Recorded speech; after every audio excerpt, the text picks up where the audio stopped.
As we keep on running record deficits and wondering why the market is going up, well, the market's a liquidity machine, but at some point in time, the macros are going to meet the markets. Looking at the summertime, what should investors make of some of the Fed speak and CPI data that we've had so far? I think investors should make three things. One is that the last mile, getting the 2%, is not going to be smooth.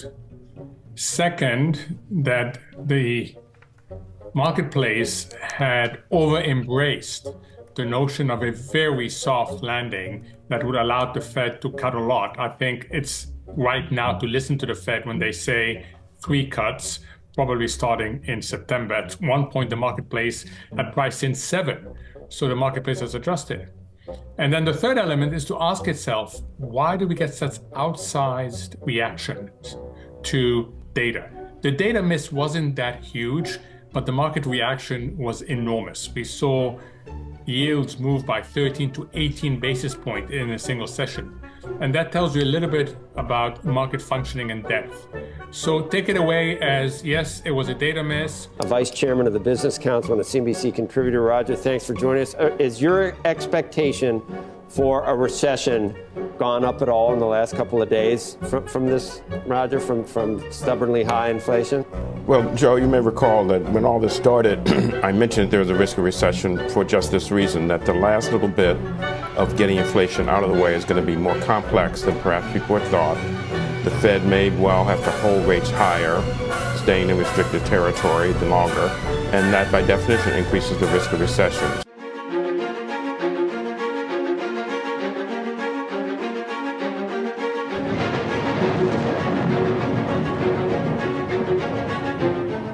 And in my opinion, that is just around the corner as we head into March and the end of 2024. So what's the big deal about March and the end of 2024? It's going to be the $10 trillion problem just around the corner here. As we've passed all these recent bills, whether it's the CHIPS Act, the IRA Act, the student loan moratorium, we're going to be issuing record debts. With most of the globe in a recession, there's pretty much no one there to buy our debt. And who is the largest purchaser of US debt?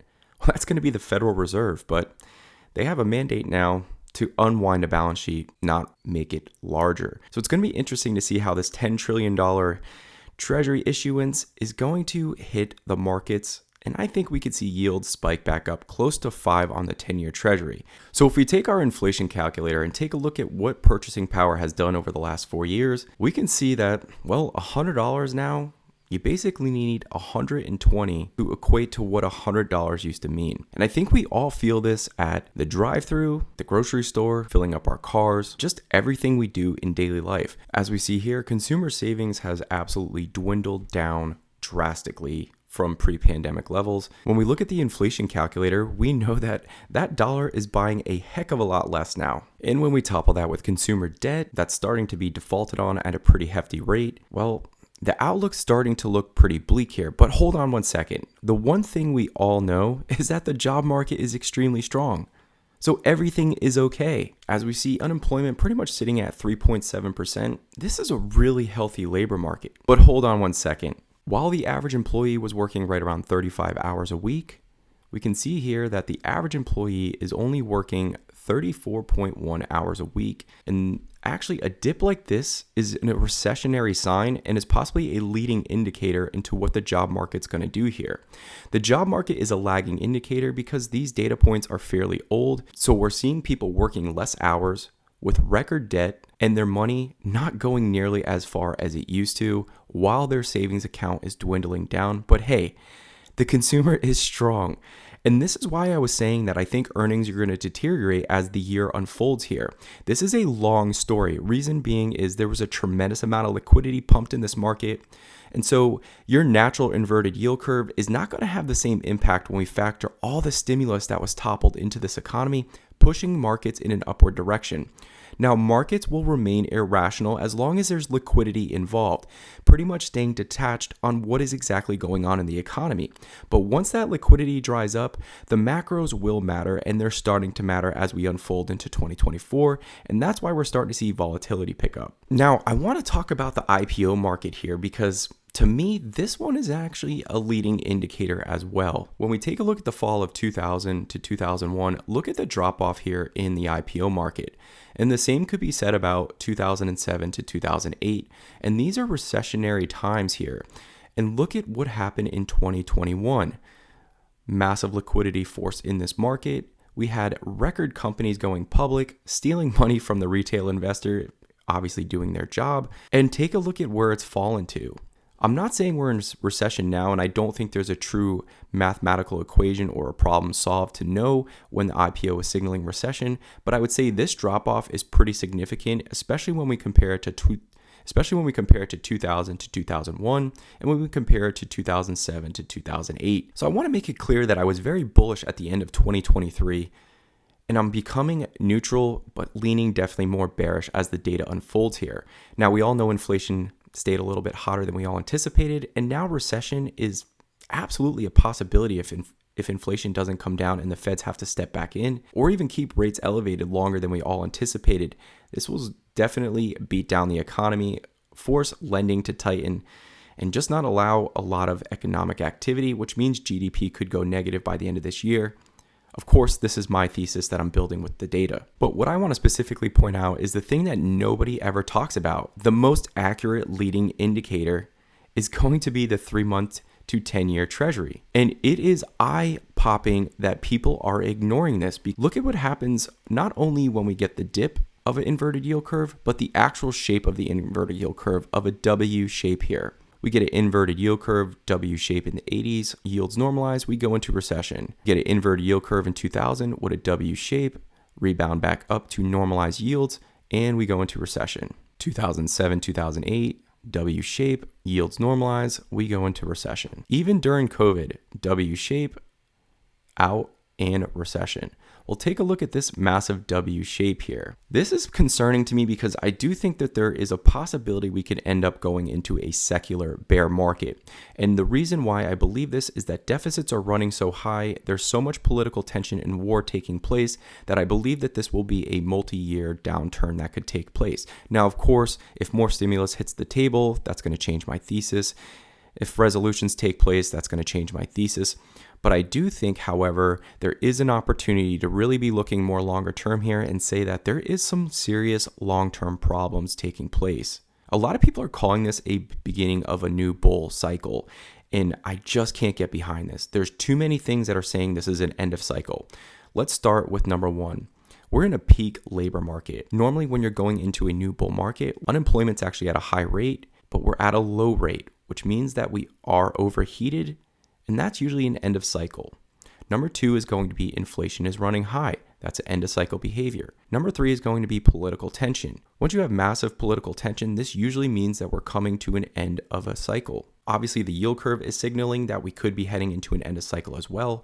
And the 3-month to 10-year has been 100% accurate. So I'm just not the type of guy that wants to bet against that, especially when we see the formations that are taking place very similar to every recession that has happened. And so what I want to point out is the fact that the VIX hit a big trend line here. Now, if you're not familiar with the VIX, this is basically volatility, but really what it's doing, it's showing how offsides the investors are right now. When the VIX is this low, this means that people are in a very euphoric behavior, very bullish behavior. But the problem is, most times when the market is off sides, that's when you get hit the hardest. So the fact that everybody is bullish, but yet the data looks to me like it's getting bearish, and the technicals are now starting to line up like something big is about to happen here. As we get the VIX bouncing off this trend line that I've explained before, this is starting to reverse back up, and I think we could get an absolute breakout on the VIX by the end of this year, which is kind of signaling everything lining up together when we talk about the 3-month to 10-year now starting to normalize, when we talk about labor markets starting to weaken. But as interest rates stay higher, small businesses are going to have to lay people off because the consumer is definitely slowing, and small businesses don't have the ability to reach capital markets like the big businesses do. And if they do, we all know interest rates are too high. So we could see pretty big layoffs coming very, very soon here. Now, I just want to take it over to the technicals. As I stated before, the VIX is now starting to hit an interesting support level, starting to bounce from those levels as we're getting weakening data. To me, this is starting to signal some pretty interesting things here. If I haven't turned on a light bulb yet, well, I'm sorry if you're missing the boat here, but it definitely looks like something is reversing. And as most of you know, I've earmarked basically mid-March as kind of a high risk period here. And what are we starting to see? Well, markets are starting to pick up volatility, and over the next few weeks, could we get a turn down in conditions? With Nvidia now up to report earnings and Apple showing some weakness, we'll get to the Apple chart in 1 second, but I want to stay focused on macro here. I basically think there's about a 5 to 6% move possibly left in this market tops, but I think the downside risk is becoming greater and greater as the euphoric behavior has pushed this market up with weaker data and a slowing consumer. This recent move is definitely getting exhausted as we see this powerful thrust up from the recent lows. We're getting the TTM starting to run out of breath here. This is basically saying that the market needs to consolidate and breathe or have a pretty substantial correction. I want you to take a look at the money flow in here. This is everybody running into this market and not giving a crap really about valuations, political tensions. They just want to participate, and the appetite has been very, very strong. When we look at how many zero-dated options are being bought and just the risk tolerance overall with not buying any sort of insurance to the downside here is showing me that the investor is definitely offsides and is not ready for what could come if there is a downside risk move. Now, of course, markets could stay irrational and liquidity could keep pushing this up. We definitely would need some sort of catalyst, I think, to have a substantial fall down here. But I also think the $10 trillion of treasuries are going to create some financial dysfunction. Now, what could be the catalyst that forces this market to go lower or possibly head into some sort of bear market?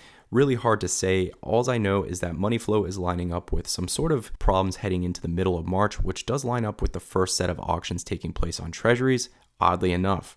But if we look at the behavior of the money flow coming in this market, all the money that's being pumped in this market in euphoric behavior, you basically have to go to pre-pandemic into the December 2020 top of this market. So we can see that markets can remain pretty elevated and money flow can remain pretty strong in here. So we could just see this. So the other case could be that money flow just stays high and we just keep hitting new highs, hitting new highs, hitting new highs, and nobody cares about valuation.